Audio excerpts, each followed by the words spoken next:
Good evening, everyone. I do have to say that it is a bit strange to be speaking to the Barbados Civil Party family and to the Friends of St. Michael South Central and to the country without warm bodies, without being able to see your feedback. But we are, as our branch president said, we are in different times. And related to that, this evening, before we go any further, I would like to acknowledge the losses that we've had in our community, and to ask us to observe a period of silence for those who have been lost to us in this life.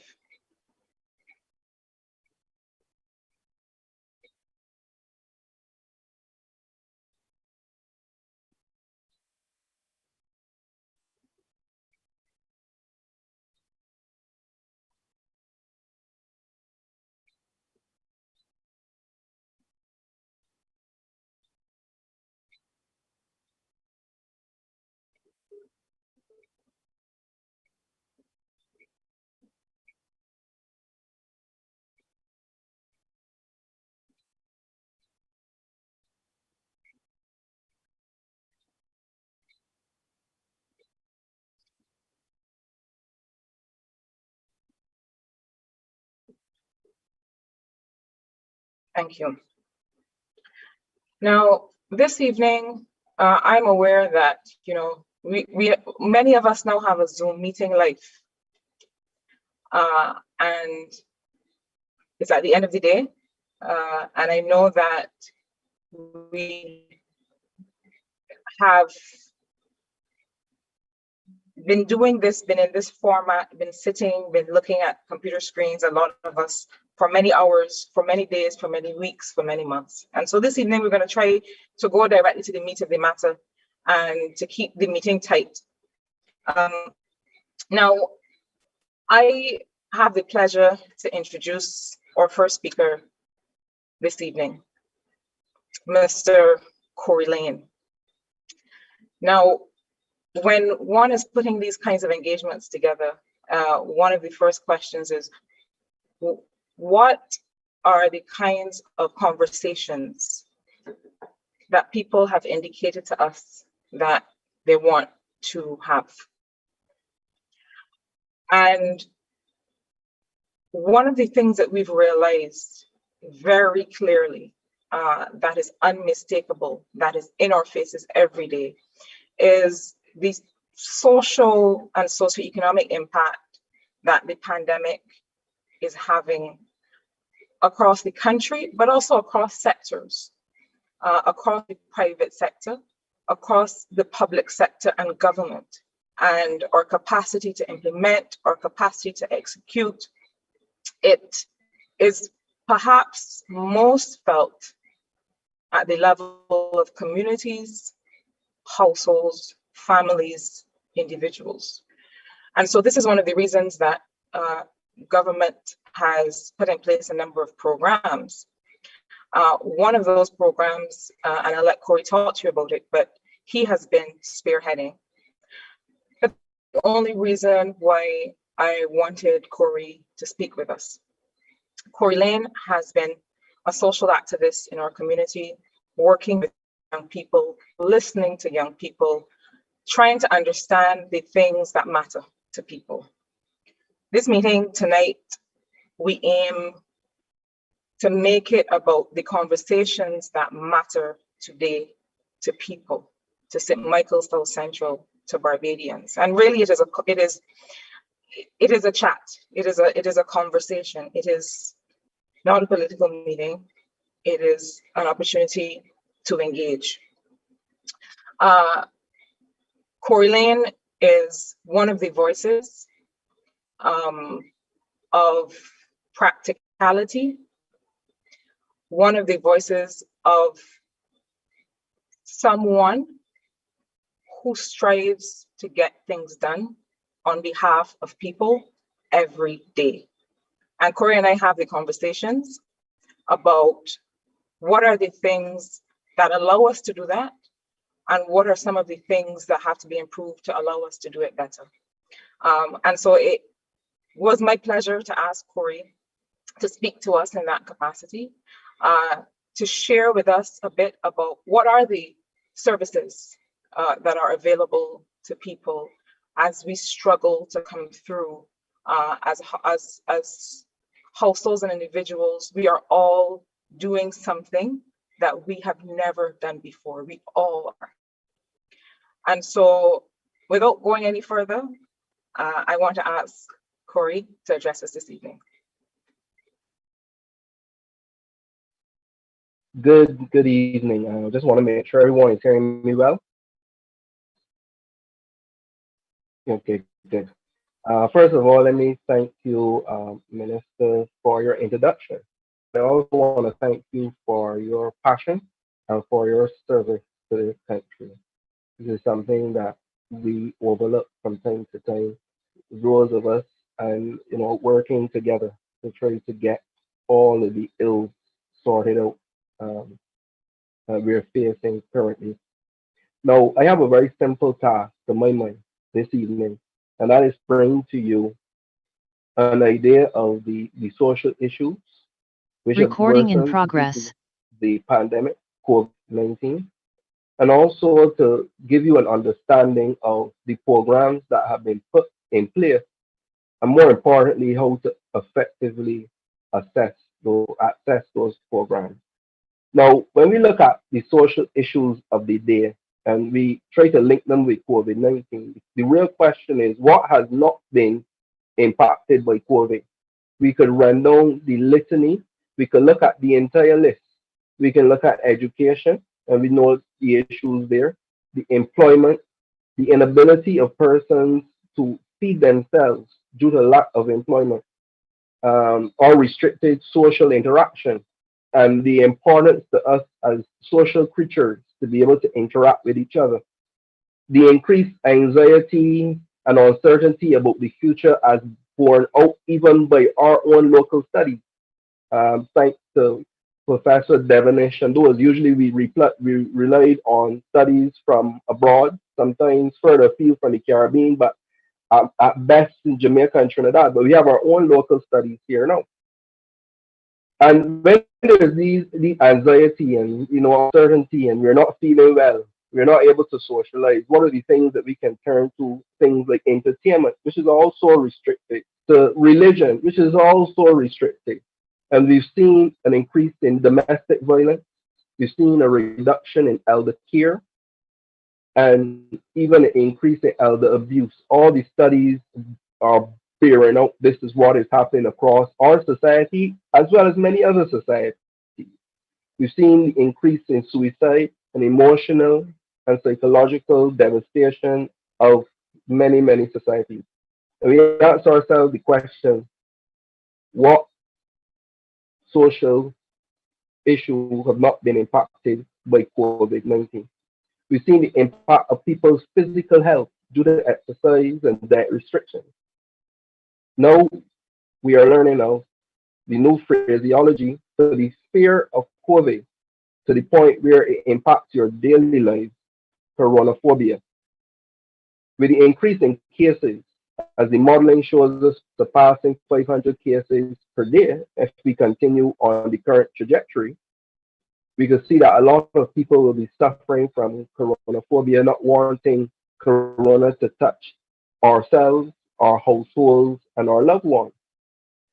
But the other side to this gives me great pleasure, and that is how are we practically addressing each of these issues. I can tell you that I feel confident and I am very happy that I am able to observe sector by sector by sector, actually not asleep behind the wheel, but getting very little sleep trying to address each of the things we just mentioned. So that the child care board has gone in an extra gear, people's empowerment and elder affairs, extra gear. The Ministry of Education meeting around the clock to see how to get back in person classes. So we know that all the sectors are working extra and beyond the call of duty to ensure that we address each of these issues. But I want to turn to the social programs of this country, who are bribed and touted as having one of the greatest social safety nets in the world. And yes, I say in the world, the envy of some developed nations when you see what coverage we have for our average citizen and the ease at which these things are accessed.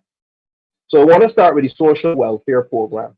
Now, we have just over 5,500 Barbadians accessing social welfare through the Welfare Department under the Ministry of People's Empowerment and Elder Affairs. And this include assistance like things like rent assistance, food assistance, cash grant, vouchers. And as I said, they covered under 5,000 prior to the pandemic, and they cover over 5,000 plus now. Now, when you look at the Ministry of People's Empowerment and Elder Affairs, they have a human strengthening program. And this program is staffed by household officers who actually go up there. Prior to COVID, would have done a lot of household assessment, in-person assessment, to ensure we understand what are the needs of Barbadians. So we're not just giving handouts willy-nilly. Even for some people, because they may see assistance, oh, this is free, and they take it. Sometimes, even as people, we do not even know, what is the best way for us to get out of a situation. So we have trained practitioners, professional practitioners, who take up these roles as professional social workers to assess entire families, to come up with an entire family plan. So it's not a matter, oh, you're going bad, here, have a handout. But we look and see what are all of the various needs to create an entire comprehensive family plan. Now, one of the things that was a big part of ensuring that we wrestled poverty to the ground prior to COVID, even prior to my taking up of this assignment, is something called the IT Bridge program, which really again is looking at how to move beyond the handout into a major way into the handout, meaning that you're trying to put families that are out there trying to gain assistance firmly on their feet, so they will no longer need this assistance.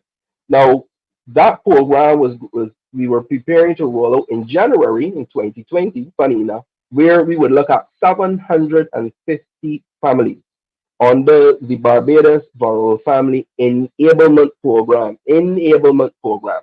Now, that program, again, similar to the Human Strengthening Program, would take 750 of the most vulnerable families at a time, work with them 6 months to 2 years, and ensure that we put them on such a footing that they do not have to look back whatsoever, and then we move on to another 750 so we can eliminate the issue. Now, the enablement program was set to look at housing, health, education, employment,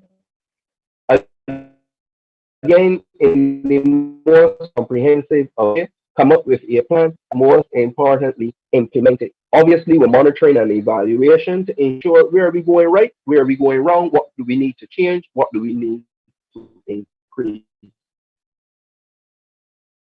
But you know this, we had to shift into emergency social protection. So we had to go with the Barbados Vulnerable Family Survival Program. Survival Program, where we were looking at assisting 1,500 of the most vulnerable families with $600 a month. It was initially about $800. We had to do the budgeting, but $600 a month for the first 3 months. And this is when COVID first came up. We didn't know what it would look like, but we had planned just for another 3 months, making it 6 months of assistance. And that was not to be again, we planned, God bless, because here we are 18 months later and the situation has just worsened. It's gotten better at times, it's gotten worse at times. Now, under the Prime Minister's office, through the Household Mitigation Unit, this Barbados Vulnerable Family Survival Program, better known as the Adopt a Family Program, is managed by three officers and supported by another three officers from another unit. And what these units do, because of COVID and we cannot go there and assess the many people applying. I can tell you just under 18,000 persons would have applied for this program when it came out. 17,857 to be exact.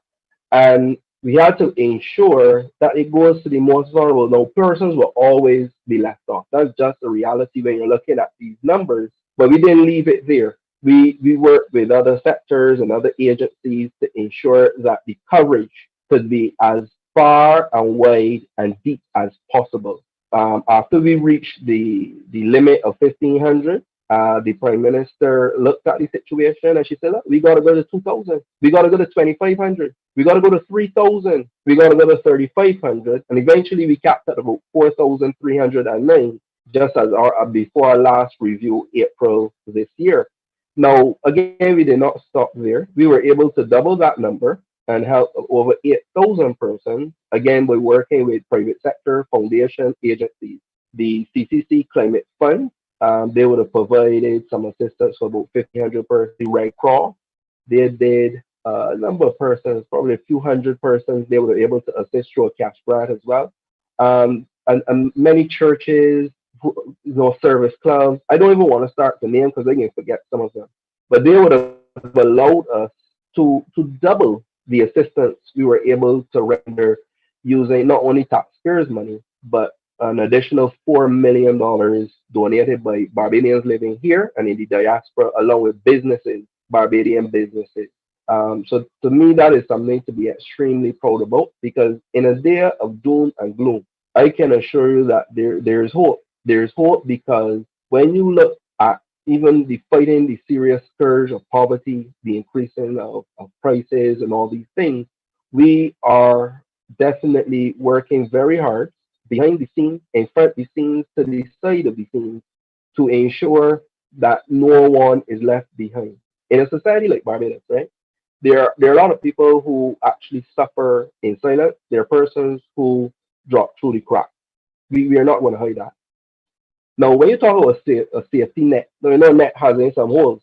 But what we have even gone on to do to ensure that that net is reinforced and at every level, every step of the way, additional programs are put in place to ensure that you see the net, the only thing coming up the net is water.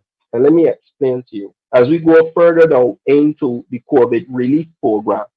Now, the COVID relief program included the government getting grant and loan to able to supply Barbadians with the most basic needs.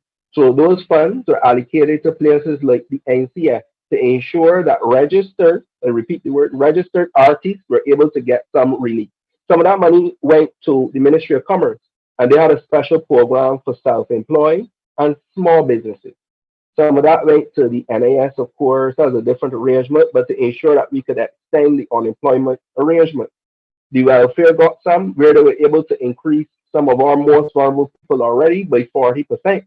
And then some went to the Adopt a Family program, where we continue to look after thousands. We're now adding another 1,400. The Prime Minister just gave permission to add another 1,400 persons to ensure, again, that the net is continuously reinforced because people are under so much pressure already. We want to make sure that you understand the truth and the reality that there's hope out there because your government is working to ensure that nobody goes to sleep hungry.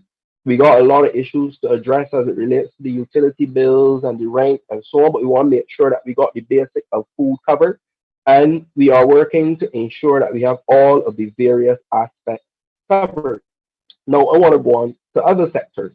The Ministry of Education, a lot of people don't know, they have student services and they will assist with, I think they're trying to make sure that they have the 21,000 devices to ensure that all of our students have access to quality education. The Ministry of Housing put on a number of programs and we've always had a full list at Urban and Ministry of Housing. When you think of the persons who were waiting decades in order to get some form of housing assistance, and then on top of that, we have the situation with ELSA. the government is making sure that they have particular plans. You've heard about the whole plan, you've heard about other initiatives coming on board to ensure even in the area of housing that we have things covered.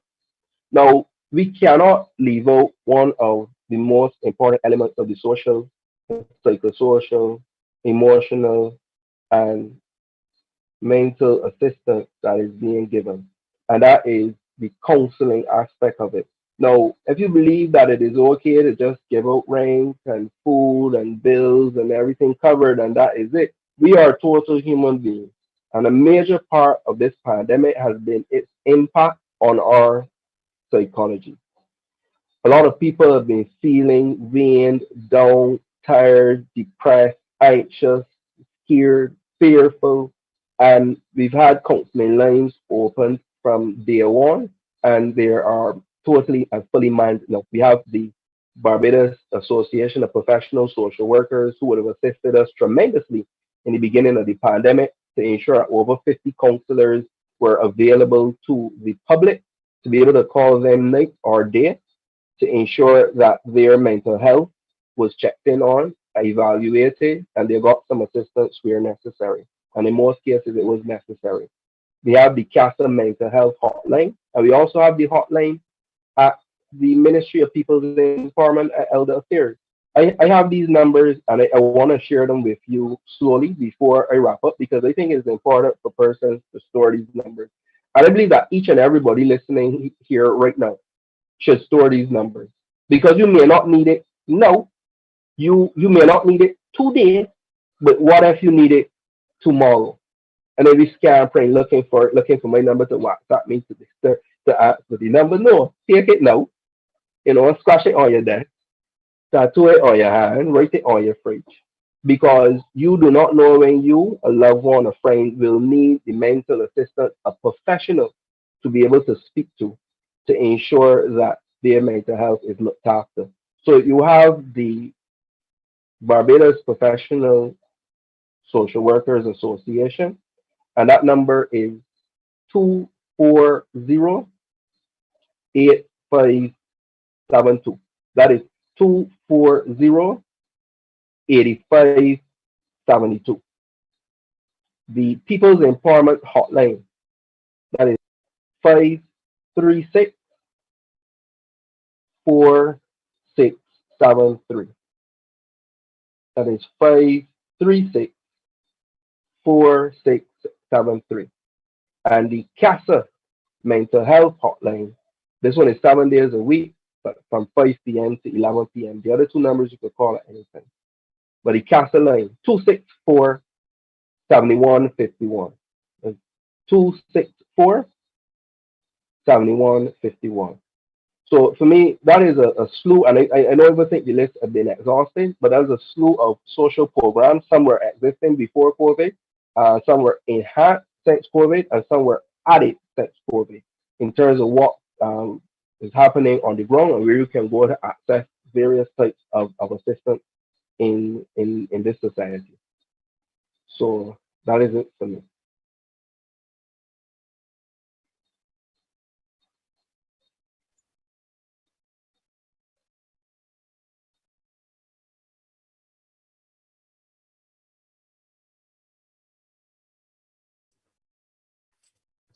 Thank you very much, Corey. Okay, so without much delay, thank you for that information. Very valuable. A quick summary of what's been happening and what's been keeping you busy. So without much delay, I'd like to introduce again our MP for St. Michael South Central and the Minister in Economic Affairs and Investment, Ms. Marsha Cattle.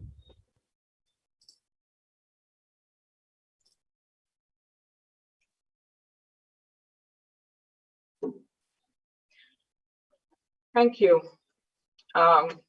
Thank you, Chair. I cannot quite get used to this format for a community meeting, for a branch meeting. The not being able to feel people's energy in the room. But I do want to thank Corey for the energy and for the commitment and the passion in your presentation. We wanted to have this kind of a presentation because it's important for us to understand what is out there, how government is investing in the kinds of services that are needed, and how that investment continues and is ongoing. Because we want to make sure that, as Corey said, people don't feel as if there's no one on the other end of the line. Now, it is a fact that there's no social protection system, no social welfare system in the world that could have anticipated this pandemic, this 1 in 100-year event. I've watched over the last 18 months plus as officers across all of those agencies Corey talked about leveled up every day, every week, every month, as the situation changed and as we had to add numbers, we had to see what were the kinds of things that were really affecting people.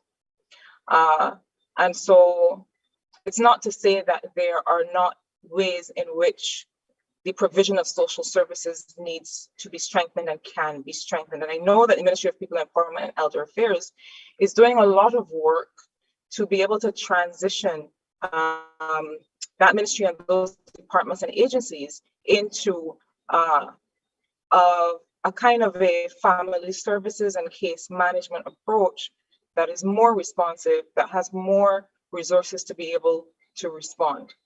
But I do want to acknowledge those officers, the minister, and all the people who have been working to improve those services, and to assure you that the quest to improve them continues, because what we're seeing is that investment in social protection, what COVID has shown us is that it is perhaps one of the most important investments. Investment in people is perhaps one of the most important investments that we can make.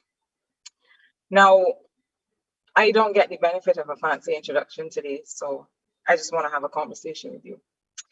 A few weeks ago, one of the student associations at one of our UE campuses asked me to speak at an event.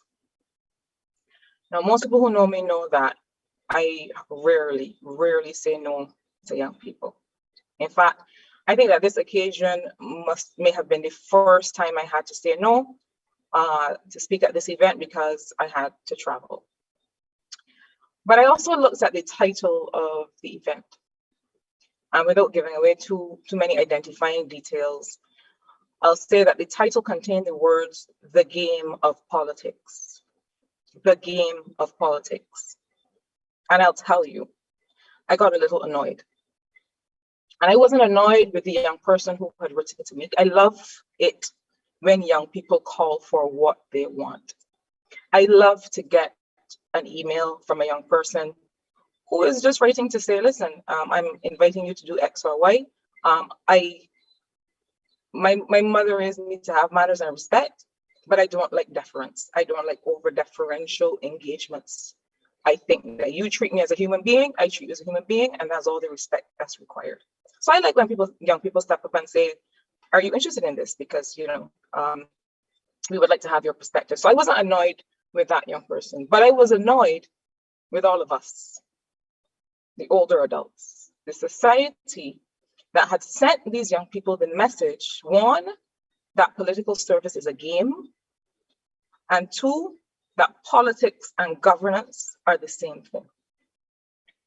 I'm warning you, this is the kind of speech and these are the kinds of things, being honest with you, that I used to say 4 years ago when I came to you at St. Michael South Central, and that's Barbados, and offered myself for political service. And I said these things because I wanted people to know that there are those among us, many among us, I dare say, in this generation, who have come to political service to do just that, to serve.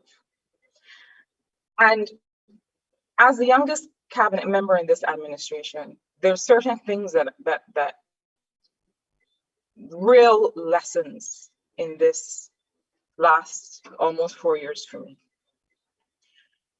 I said to a friend the other day that there's this notion that politicians born big. And what do I mean by that?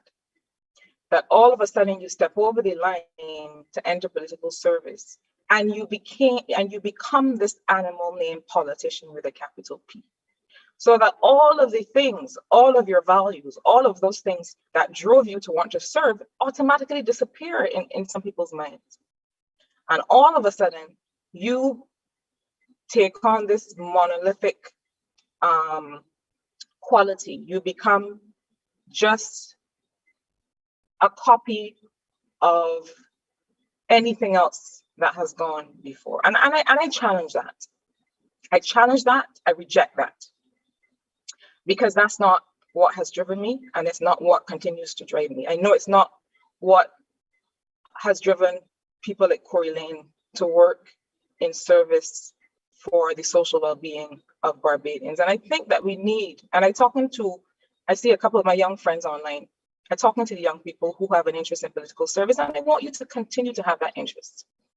Because the notion that all of the values and the things that you want to accomplish for your fellow Barbadians and for people who grew up in working class communities just as you did, the notion that you get rid of all of that the night after an election, I reject that.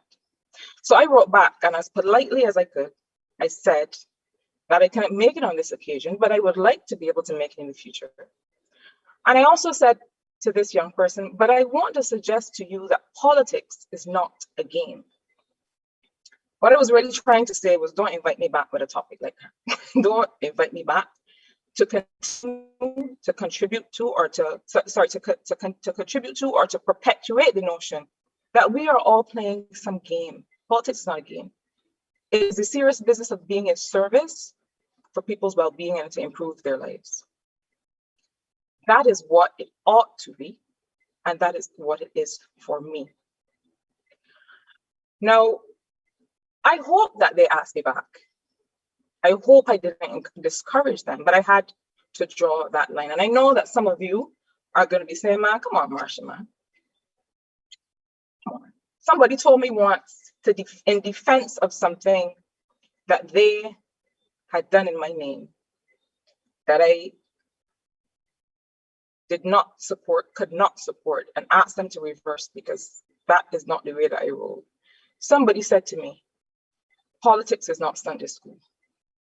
Nobody ever said politics was Sunday school. It doesn't have to be. But I think that we have to maintain the principles of governance, of good governance, that drove us here. So yes, politicians do act in a way and engage in activities that they feel are going to secure them votes. Yes. So I listen to members of the community about what will make their lives better, work on developing the programs, and not just tell, but endeavor to show, to demonstrate that I'm following through, that I'm helping to bring about those things. And some people may choose other ways to gain favor. I can't speak to those ways, because I believe that this work has to be about more than transactions. It is about relationships. This work is not about transactions. It is about relationships. Today, one of my constituents came to show me her new baby. I know her partner, I know her other children, and I just met, and I will get to know her youngest daughter. Sometimes when I meet people and I ask them about their family, how grand, how their children, where the children go to school, how they're getting through, what they like to do, what their favorite subjects, and on and on. Sometimes when I do that, people will start to get a bit curious. And they'll say to me, this is on our first meeting, they'll say to me, oh, she can't, talking about the child in the house. Oh, she can't vote for a long time. And I said, no. I'm not interested in when she can vote. I ask you about your family because I cannot know you without understanding the things that matter to you. And when I understand those things about what matters to people, as many people as I can know that about, I get information from being a member of parliament that I have in the back of my mind when I come to determine policy as a minister of this government. Now, I need a whole lot more information than just what you tell me. I need a whole lot more information than just what people in St. Michael South Central say to me. And that is why we do things like a census, which my ministry has been doing. That is why we sometimes need to do all kinds of things, environmental assessments on projects to know what some of the risks might be to people's livelihoods and to people's health. But ultimately, the policy that I am here to help determine has to be for the good of all of the different groups of people I was sent here to serve.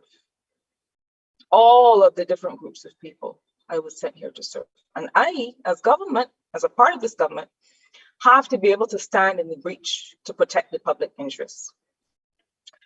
So when people talk the talk about how many ministers we are, I don't think that, as we used to say when I was young.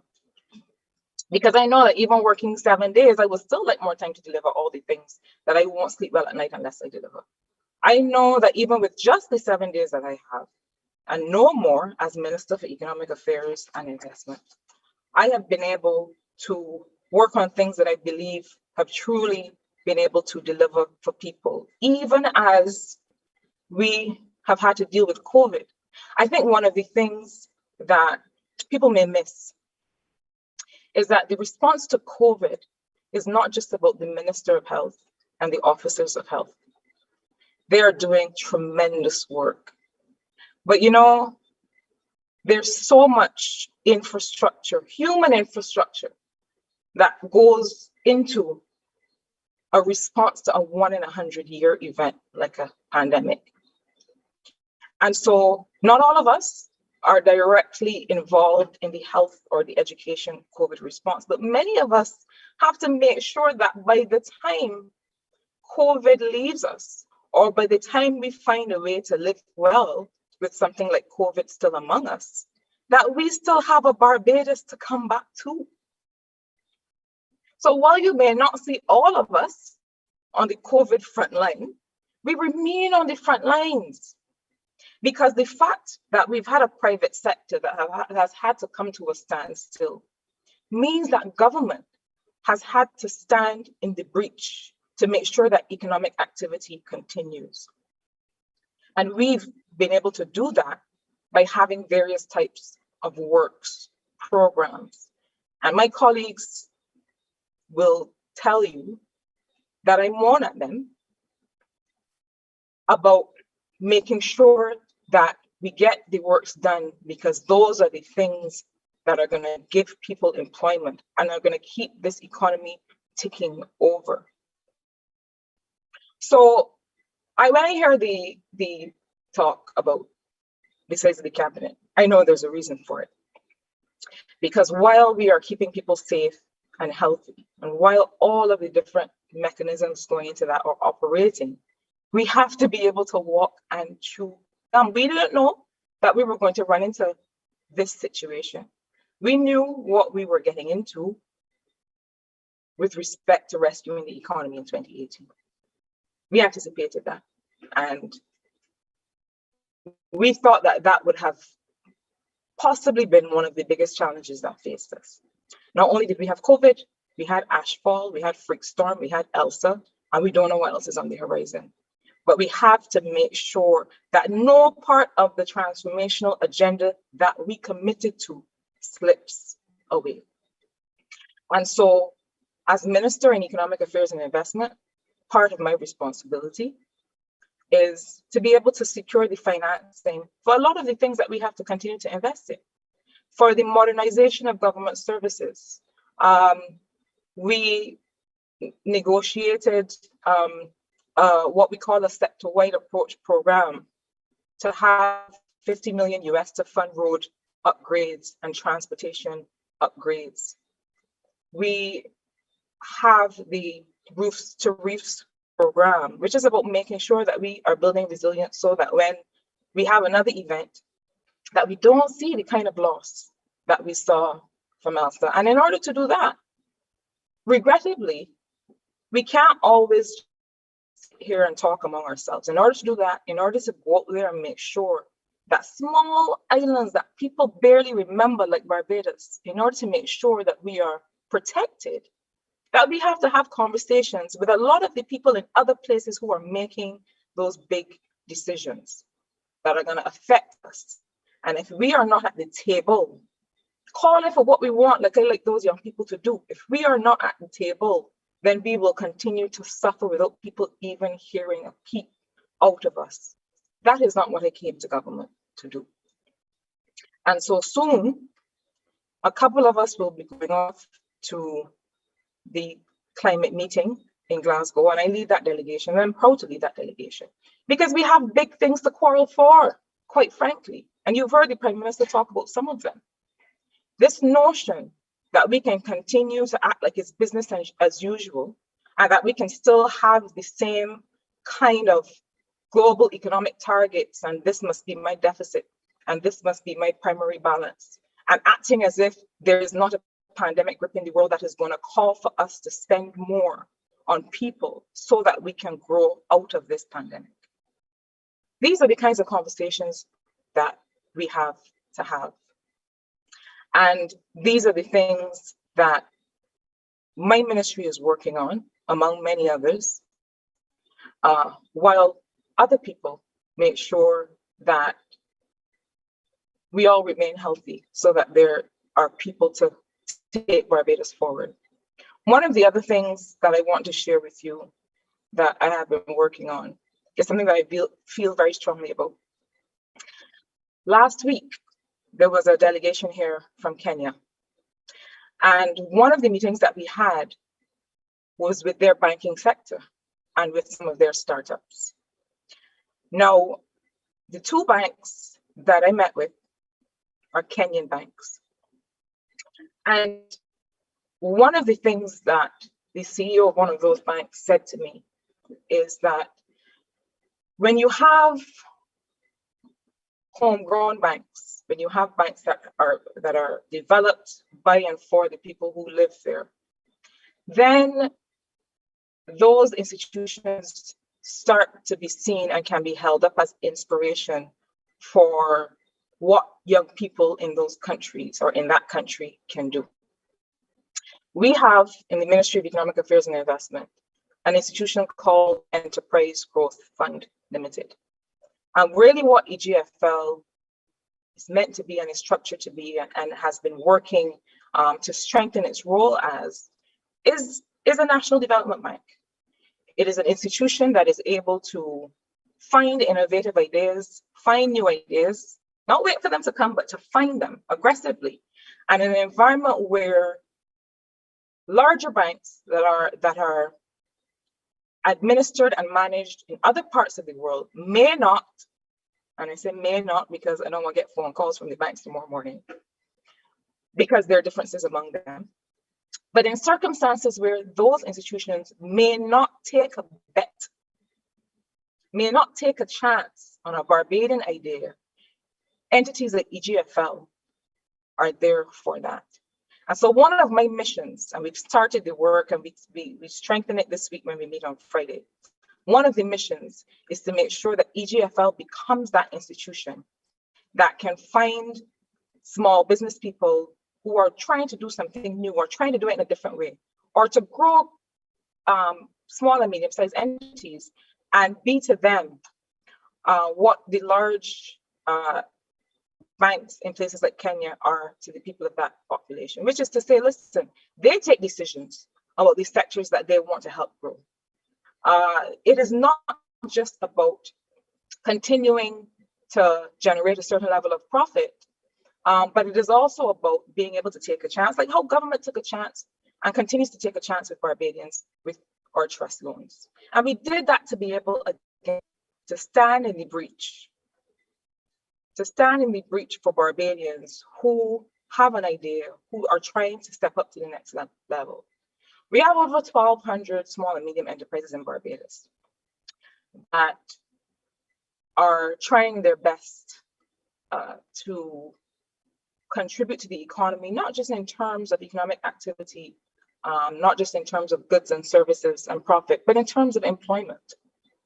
One of the targets that we have for EGFL is to be able to find 50 what we call high growth companies over the next 5 years, Bajan companies, regional companies that can grow through employing people from Barbados and CARICOM. And that is the new mandate that we've set. That is one of the things that I have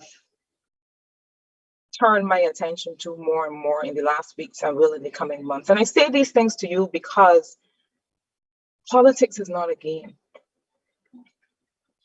And governance means that you are able to, and that you must use the powers of government with which you've been entrusted to make life better for people.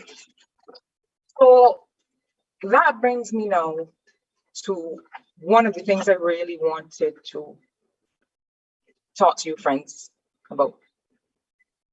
Now, another part of the work that I do, having responsibility for economic affairs, is to be able to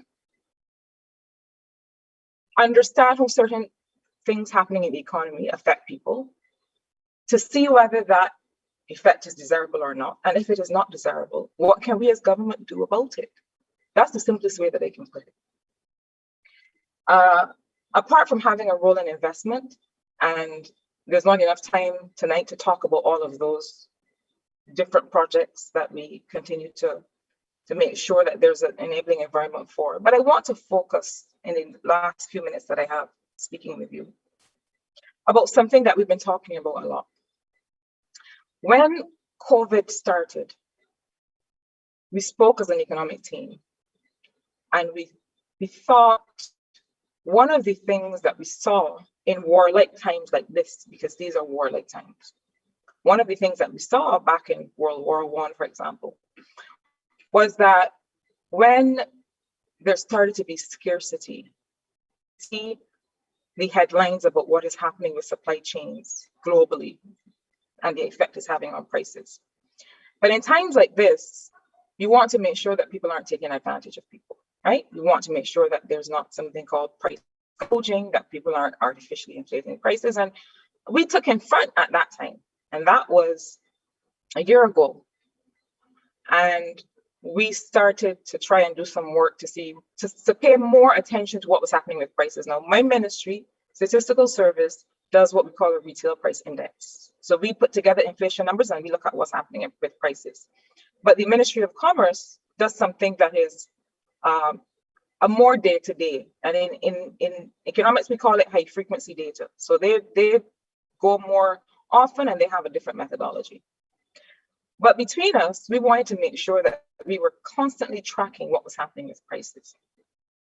That was before we saw what COVID was doing to supply chains globally, what was happening with freighting, the ship that was stuck in the canal, and all of these things that nobody could have imagined.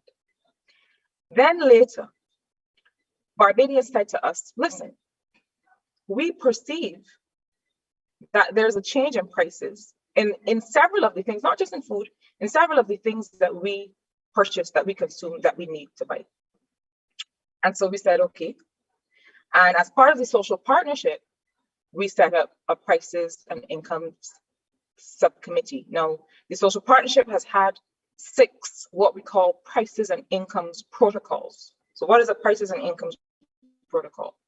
It is an instrument, is an agreement, it is a compact among the social partnership, labor, private sector, and government, to agree on what we would do with prices and how we will try to make sure that we keep prices at manageable levels, but also with incomes, with wages. Now, everyone will recall that we increased the minimum wage, and we thought that was important. And, you know, I think that in addition to all of the other programs and the things that Corey talked about, I think it's also important to enable people to earn more. And I'm not going to get into the conversation now about, well, how much is enough? But I think it was important for us to say, listen, even in this environment, we have a duty to be able to at least get people to a place where the dollar that they spent 10 years ago can increase in its value according to what things cost today. And so that was one step. But we were also asked, and I was asked to chair a technical committee to come up with, to make some recommendations for prices and incomes policy. And we did that.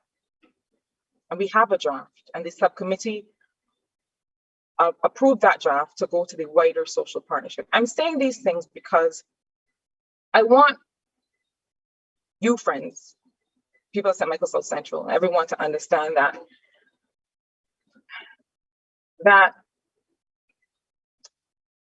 the things that matter are the things with which that we have to turn a key eye on, the bread and butter issues that affect people every day.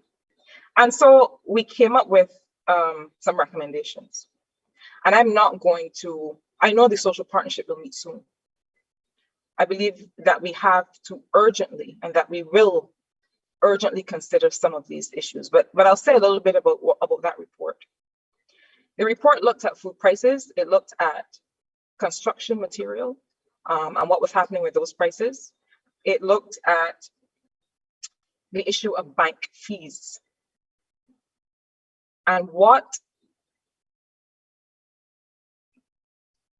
must we do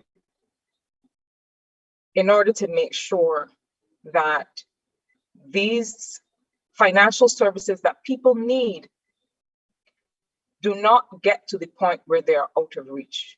Now, let me say this. Banks are not the only institutions that can offer financial services. And part of the conversation we had with those banks from Kenya last week was to make sure that we decentralize financial services away from banks. Banks don't have to be the only ones that offer financial services. And what several startups in Kenya, there's an area in Kenya that they call the Silicon Savannah. Why? Because there's so many companies that are offering financial services that you can be selling bananas from your back step, and you can have people swiping their credit card with a device that you put at the top of your phone, and that goes straight to your account. And these are the kinds of practical things that we're working on. So yes, banks are not the only ones that offer financial services, but we have a duty.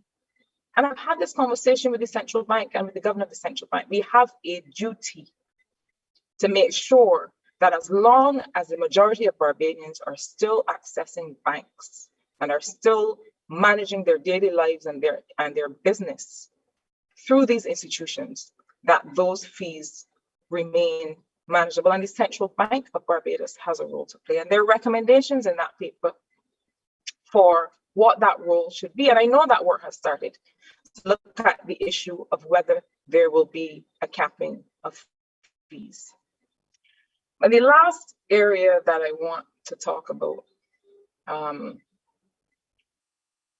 within that, in fact, before I move on to the last area, there's another part of the paper that I think is important and is of interest. And that is one of the recommendations, and I won't go into all the recommendations because the paper has to be discussed by the social partnership. And the reason, if you hear me repeating that a lot, is because I'm trying to compel us to consider it, to discuss it, and to take some decisions, because we are at that point.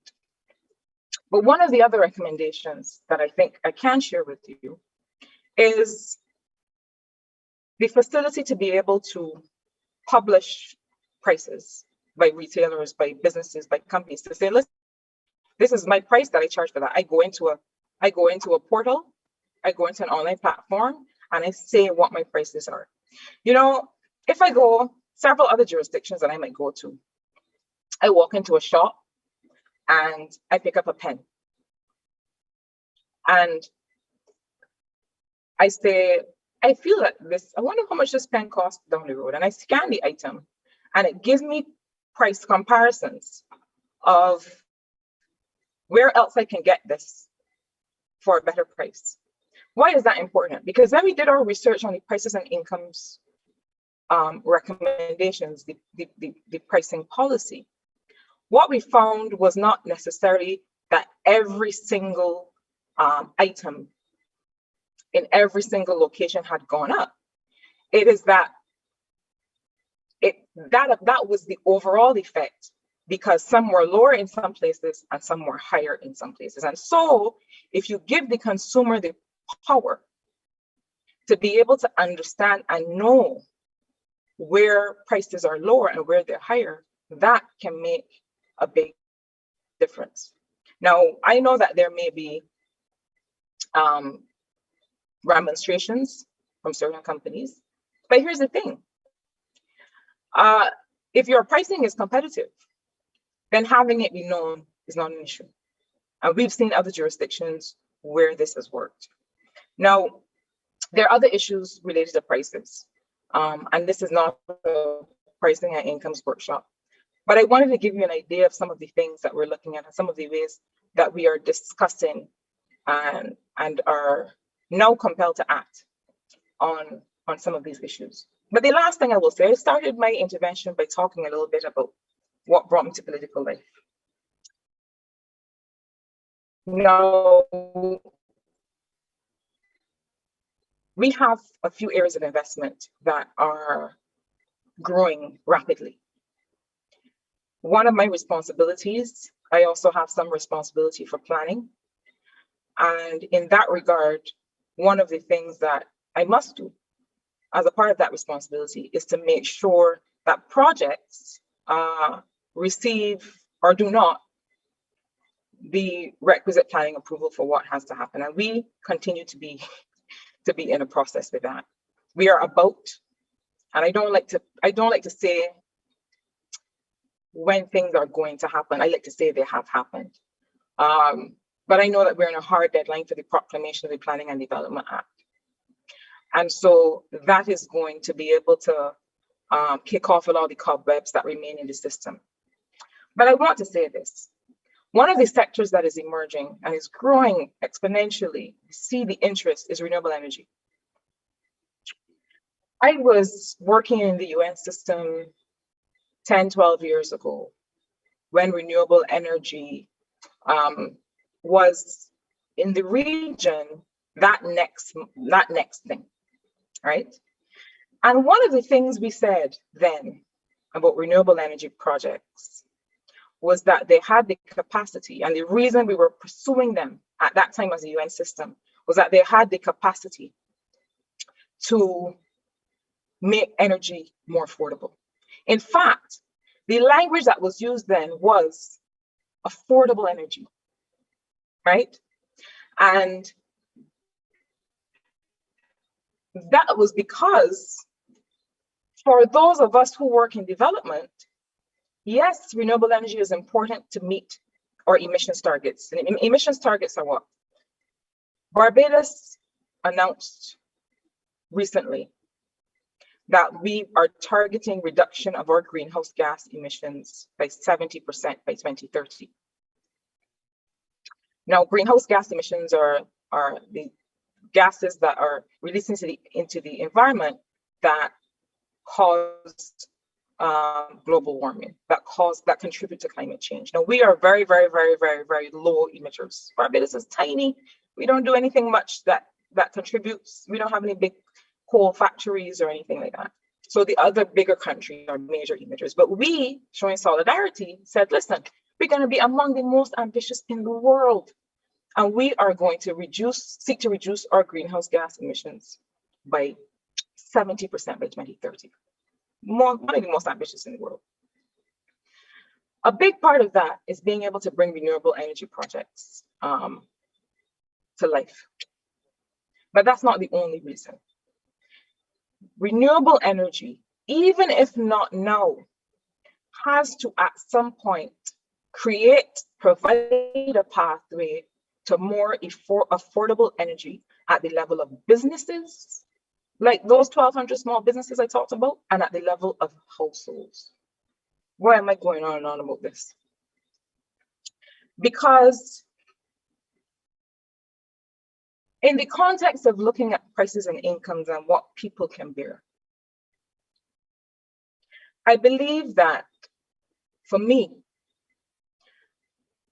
it is very difficult to make the case for and justify an everyday work as we have been on simplifying the process for renewable energy licenses. And we've done that. I've worked with Minister Simmons to make sure that people are applying in many different places at once and they have a streamlined path. And that process will be officially in place very shortly.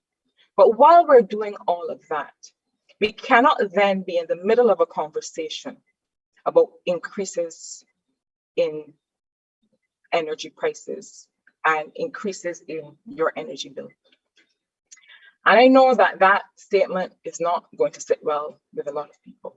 And sitting where I sit, where I have to be able to facilitate investment and business, I still have to be able to stand in the breach. That is what government is here for, to protect the public interest. And so the Fair Trading Commission will be in their process. And I have full confidence that the Fair Trading Commission, as an independent regulator, will do what they need to do. But the question that I'm talking about now is the conversation that has been put into the public domain, the broaching of the idea. I feel strongly that in a context where a company or companies are benefiting from the patrimony of the country, right? The sunlight, solar PV, the wind, and all of that, benefiting from the patrimony of the country by establishing renewable energy projects, that those benefits must be able to be converted into benefits to the people of that country. Rather than, in the context of a pandemic,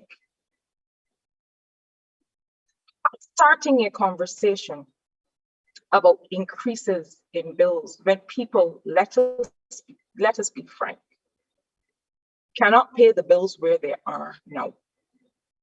Now, again, as a minister with responsibility for investment, I understand that the private sector is not any charity. I mean, that's as simply as I could put it. I understand that people have to be competitive, that investments need to be made, but the investments that need to be made also need to be able to guarantee a certain standard of service.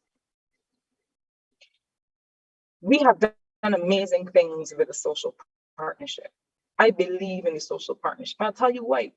I've worked in countries where private sector and government at war, where labor and private sector at war.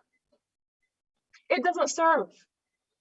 And when we come together to have hard conversations, I know there are people that think that is a question of this person selling out or that person weakening their position. No. All of the hard things that we've had to do over the last 3.5 years have been done through and with the social partnership.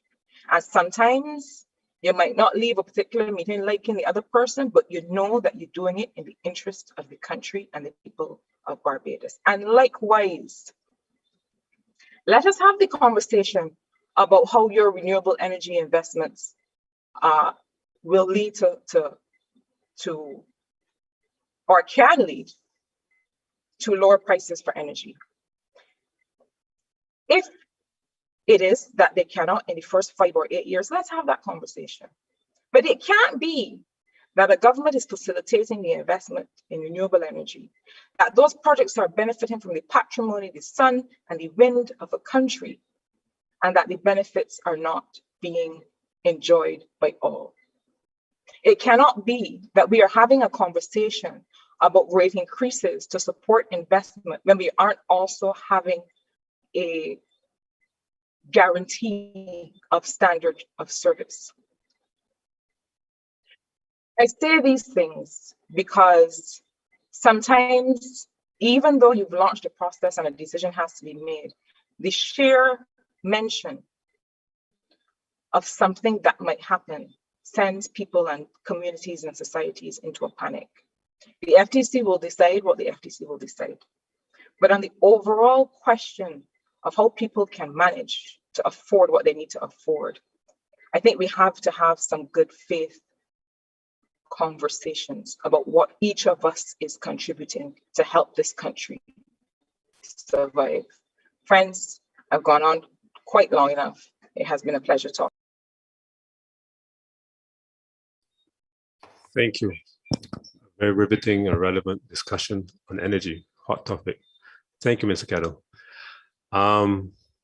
So without dragging this on too long, let's get on to the two other key bits of presentations here. I would like to introduce to you Mr. Anton Williams, who's the PRO for the party, and who's going to speak a bit about our upcoming annual conference.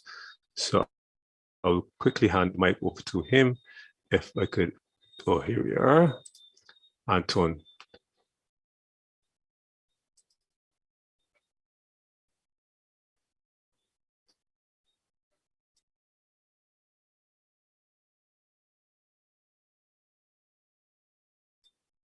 Are you there, Anton? Can mute?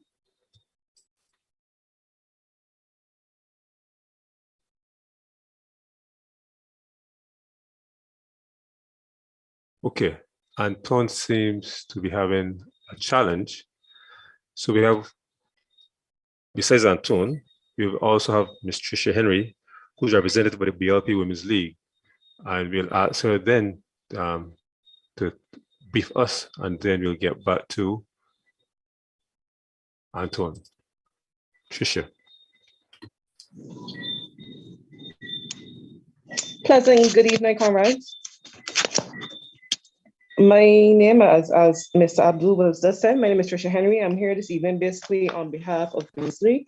This evening, we are just doing a short presentation to sensitize the membership of the process of becoming a member of the Women's League. What we would have realized is that a few members or a few persons within the constituency branches are unaware of the process of how members become a member of the Women's League. So we just want to sensitize the membership this evening to just inform that once you are a member of the party, female member of the party, you automatically become a member of the Women's League, and that entitles you to be involved in any activities or any events of such that we have planned.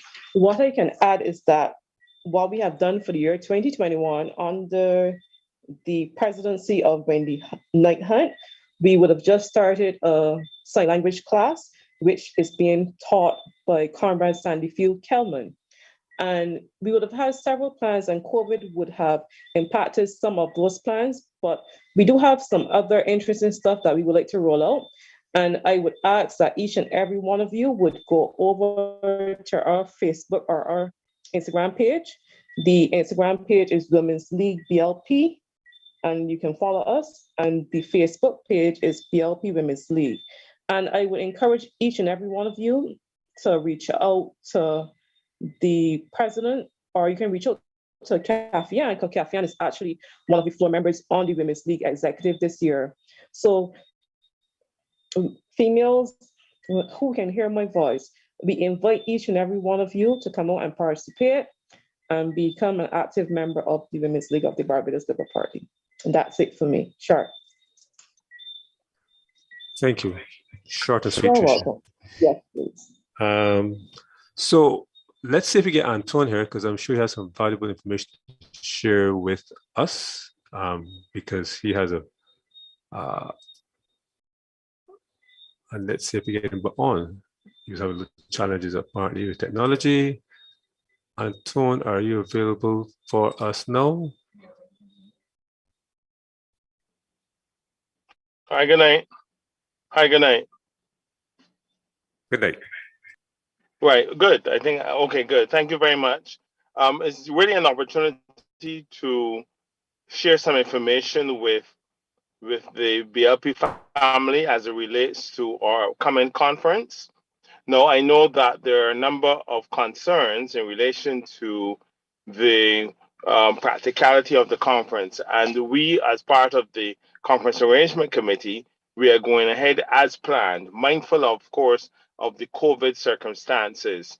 And should there be a change, you will be informed accordingly.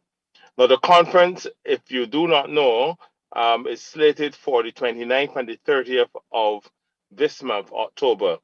Obviously, we will not be in a position to have the regular 3-day conference. So I'll now let you know what exactly is being planned. The Friday will be the usual awards ceremony, and that will be held at Springer Memorial Secondary School. And then on Saturday, we will have one event, and that will be the premier event. We are treating it as a rally where we're inviting the BLP family to join us at the Globe Drive-In on Saturday, starting from 3 o'clock, where we will have the featured speaker being, of course, our Prime Minister and party leader, and there will be some snippets of entertainment, nothing that is major. It is intended that that rally event will be from 3 to 6 o'clock. Now, those of us who know of the Globe Drive, we are encouraging persons to come wherever possible, to come together so that we do not have individual walk-ins, as it were, but that too will be accommodated. The drive-in can accommodate 300 cars. So we are sensitizing branches to perhaps have, wherever possible, groupings in terms of the turnout in cars so that we can accommodate accordingly. Now, all of this, of course, is being done in the context of the COVID protocols and the measurements that are outlined. And as I said, should there be any major change, you will be, as a branch and all other branches, be informed accordingly. What is also important is that we know that the delegates from every branch will obviously be a high point. We want to encourage the branches to ensure that they pay the delegate fees. Some branches have started to do that. So we want you to treat it as a means of contributing to the conference and, of course, to the overall party's operations. The theme for this year's party is BLP, Riding Choppy Waters with Success. You would have heard your MP, the Honorable Marshall Cadell, who spoke about the structures and the management of our economy and how we as a small nation have to battle, that's my word, with all that is taking place. And as a BLP family, we can honestly agree that we have done this with success in spite of the many challenges. So what we want to do coming out of this conference is to understand the importance of support and certainly to understand how, as a BLP government, we have been able to ride the choppy waters with success. And that will, of course, continue within our new term as we move towards the continuation of the Barbados Labour Party government doing better for the people of Barbados. You would also want to know that there are deadlines which we need the branches to meet. If you have not yet submitted your respective names for the awardees and all the relevant information, then we need you to submit that as soon as possible. Because of the year and how we have been able to, well, I should say how we've been unfortunate in not meeting, well, the Executive Council of the Barbados Labour Party will continue within the new year. And I know that most of the branches, the Executive Council members are also returning. So we understand that. But we really want your full support in ensuring that your awardees, that the information regarding your awardees, that information is submitted to headquarters and that you turn out in your numbers to the BLP rally on the Saturday. This is the 30th. I'll pause here for any comments. I just noted a hand that was raised, so any questions, you can be free to entertain them.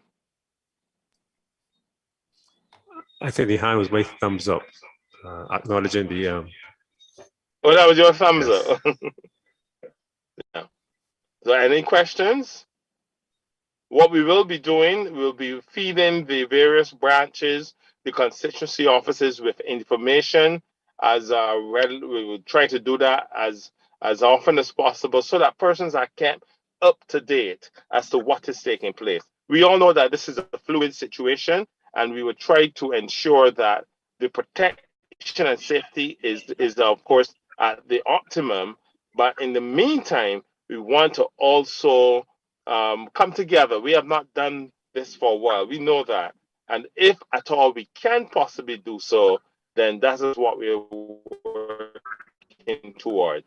I should also tell you that the Friday night, as far as the conference is concerned, the awards ceremony, we will have our usual awards presentation.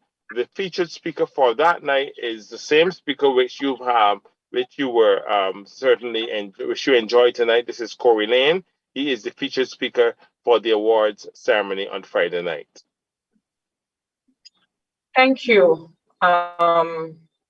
Thanks very much, Antoine. I know that a lot of people have been curious and wondering and wanting information about the event or annual conference at the end of the month. So thanks for sharing that information. And I know people know that they can get in touch with you or any other member of the committee to get more information.